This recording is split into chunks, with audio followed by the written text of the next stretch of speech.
during the game today, it was announced, I believe, on ESPN that Jackson Merrill, Luis Arraez, and Robert Suarez are all headed to the All-Star game. And I'm happy for all of them. I'm most happy for Jackson Merrill and Robert Suarez because Arraez has been before, and he deserves it. He's hitting over 300. In terms of second baseman in the National League, it's him and Ketel Marte. So, yeah, Arraez deserves it. But in terms of like first time, and Suarez, this is someone that came from outside the United States. Padres took a chance on him, and he decided to stay in San Diego. I believe it was an extension, right? Yeah, it was an extension. Didn't go into the free agent market, wasn't selfish, and he's being rewarded for it with an All-Star game appearance. And he got a ton of money in that contract that he got from the Padres, by the way. So I'm happy for him. And with Jackson Merrill, I'm so happy for him because like we've gotten to know his family as well. I think that has a part in this for me. I haven't met them, but seeing how happy they are for their son, obviously, like on social media and the interviews that they've done on Padres broadcasts. And it just seems like their family is so great. I think both of them are teachers, both of Jackson's parents. And Merrill, him having to change positions. He's training his butt off in the offseason to play left. Then he's told, go play center. He's like, all right, well, I'm going to play center, adjust to that. And he had pressure on him going into the year. He wasn't hitting third, but he was all we were talking about, it felt like, in spring training. And he comes out and performs. Then he hits rough patch, some struggles. And then he adapts and he adjusts. And then he comes in and is the June NL Rookie of the Month. And we see the power from him. And I'm so happy for him because he's going to get the opportunity to enjoy this. He is so, and I love this mentality. I'd like to think that I would have this mentality if I was in the big leagues because we're the same age at 21. I hope I'd have that same mentality. I've been told by some, like, I take some things too seriously. And Merrill, it feels like he takes this really seriously. All he cares about is winning. He was asked about the June NL Rookie of the Month, and he's like, dope, cool, but it's July now. That's over with. We're trying to win baseball games here. That's all it is. And I love that about him. He has quickly vaulted up, I think, all of our favorite Padre players lists, And so I love that he's going to get to enjoy this with teammates, not just himself going there, but with teammates, with his family in his rookie year. That is awesome. And he has made history, by the way. He is the first Padres rookie, I believe, in franchise history to be named an All-Star. And he is the youngest Padre to be an All-Star in Padre history. And there was a list that I want to say AJ Cassavell put out there. Yeah. Players younger than Jackson Merrill to appear in an All-Star game the last 40 seasons. Look at these names. Bryce Harper, Pudge Rodriguez, Ken Griffey Jr., Mike Trout, A-Rod, Jose Fernandez, Manny Machado, and Miguel Cabrera. What do all of those guys have in common? I mean, they were like Hall of Fame talents, right? Harper, Hall of Fame talent. Pudge, in the Hall of Fame. Griffey, in the Hall of Fame. Trout, going to be in the Hall of Fame. A-Rod, had the talent to be in the Hall of Fame before he made some stupid decisions. Jose Fernandez, really talented before, unfortunately, what happened. Manny Machado, Hall of Fame talent. I think he's headed to Cooperstown. And Miggy, he's going to be in Cooperstown. One of the best hitters that we've seen.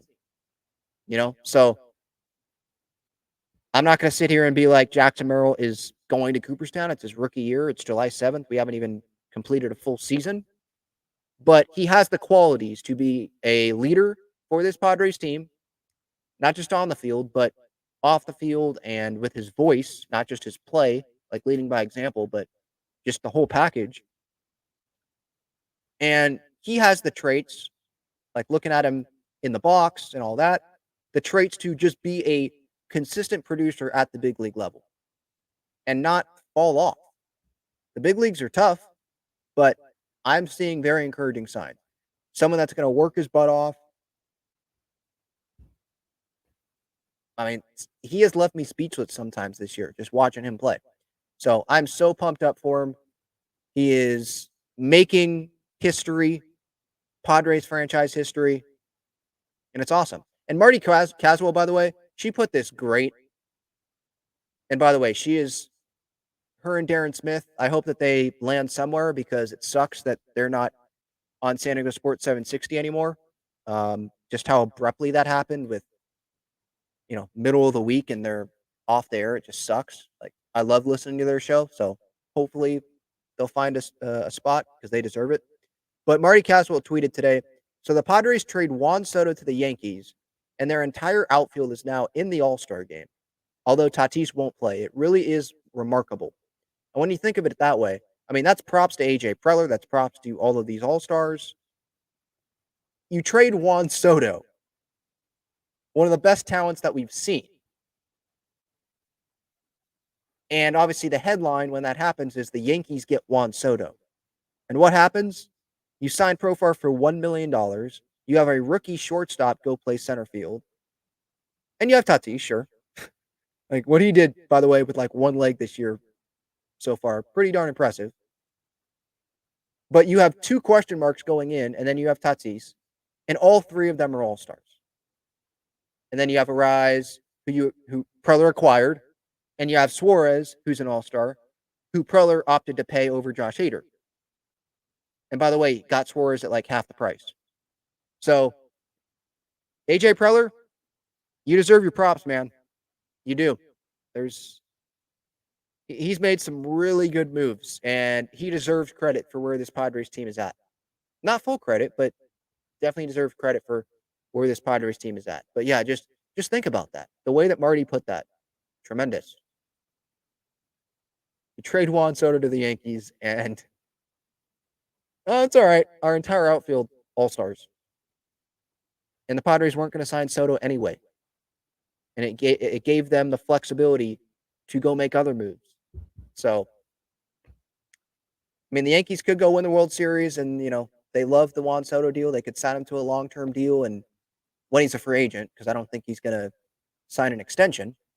And they could be like, well, his 1 year with the Yankees, that helped him know that this was the right spot for him. But considering the circumstances, the Padres did well. They have done well this year. This past off season and what they've done player acquisition wise so far this season. But yeah, super pumped. 5 All-Stars, 4 might play in the game. Tatis won't because he's hurt. But Arraez, Merrill, Profar, Suarez, and then Tatis, obviously. Awesome. Profar is going to be starting. Merrill, I thought that he would replace Tatis on the roster if he didn't make this initial roster as a reserve. But I'm happy that he made it as a reserve because no one can say, oh, well, no, he was just a reserve. He was a replacement. Excuse me. He wasn't a reserve. He didn't actually make it. It was as a replacement. Because people have that slight against Jake Cronenworth, how he was a replacement, I believe, one of his years as an All-Star. I think the Dodger Stadium All-Star game. And it's like, I wish people wouldn't do that because you make the All-Star game, whether you're initially on the roster or not, you're a good player. But you can't say that about Jackson Merrill. And he deserves to not have that asterisk there. He deserves to be an All-Star. He's one of the best outfielders in the National League this season. Period.